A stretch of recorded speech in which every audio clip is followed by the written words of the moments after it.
Hai, selamat datang kembali di channel Guru Bastra. Kali ini kita akan belajar mengidentifikasi informasi dari teks eksplanasi. Jadi kali ini kita masuk ke KD 3.9 di semester 2 yang berkaitan dengan teks eksplanasi. Tapi sebelum kita masuk ke dalam pembelajaran, kita harus cari tahu dulu apa sih eksplanasi. Kalian semua apa kabar? Saya harap kalian semua baik-baik saja ya di tengah pandemi ini. Selalu jaga kesehatan. Kita lanjut ya. Secara etimologi, eksplanasi adalah istilah yang diadopsi dari bahasa Inggris, yaitu kata explanation yang memiliki arti penjelasan atau keterangan. Etimologi itu apa sih? Etimologi adalah asal-usul dari sebuah kata. Jadi eksplanasi tadi berasal dari kata explanation yang diambil dari bahasa Inggris.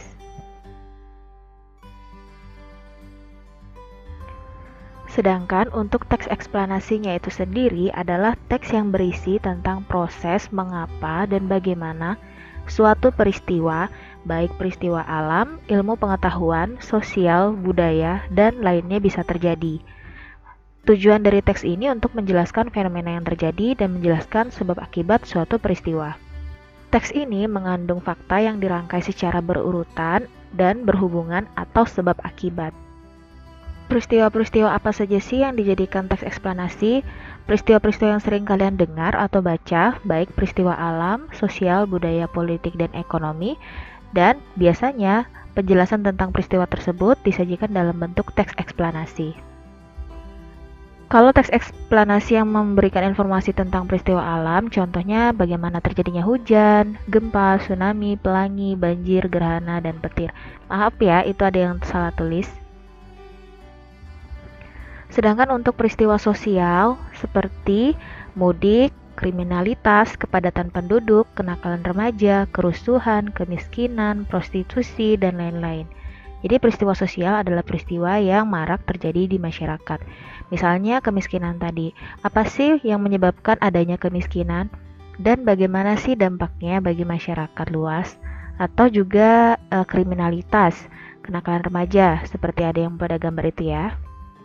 Kemudian ada contoh dalam peristiwa budaya. Contohnya itu ada tradisi ngaben dari Bali, tarian Jepen dari Kutai, ondel-ondel dari Jakarta, sampai dengan alat musik sampai dari Dayak.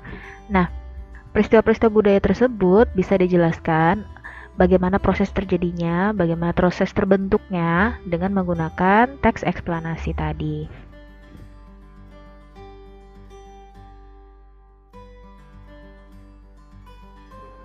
Selanjutnya, ada contoh peristiwa politik yang terjadi di Indonesia. Misalnya ada kasus korupsi, pemilihan presiden dan wakil presiden, pelanggaran hak politik, konflik perang antar negara, dan pengesahan undang-undang dasar. Ini baru contohnya saja.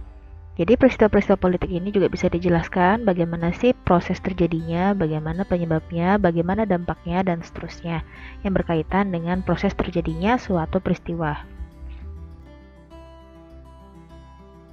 Itu tadi contoh dari peristiwa-peristiwa yang bisa dijadikan teks eksplanasi. Sekarang cirinya apa sih? Yang pertama, informasi yang ada di dalam teks eksplanasi berisi berdasarkan fakta, jadi sesuai dengan kenyataan yang ada. Kemudian informasi yang disampaikan di dalam teks eksplanasi itu bersifat objektif, bukan subjektif atau berdasarkan keinginan pendapat dari penulis. Yang ketiga, berisi pembahasan mengenai sebuah peristiwa yang tadi sudah dijelaskan di sebelumnya. Ciri selanjutnya adalah teks eksplanasi merupakan jenis teks yang bersifat informatif. Artinya di dalam teks tersebut dia memberikan informasi-informasi. Selanjutnya, teks memaparkan penjelasan informasi tentang fenomena kausalitas. Ini maksudnya sebab akibat tadi ya. Dan yang terakhir, memiliki atau menggunakan urutan kronologis atau bisa disebut juga urutan peristiwa. Contohnya menggunakan kata kedua, ketiga, dan seterusnya. Itu tadi penjelasan singkat dari saya. Saya minta maaf apabila ada kesalahan yang saya ucapkan ya. Terima kasih.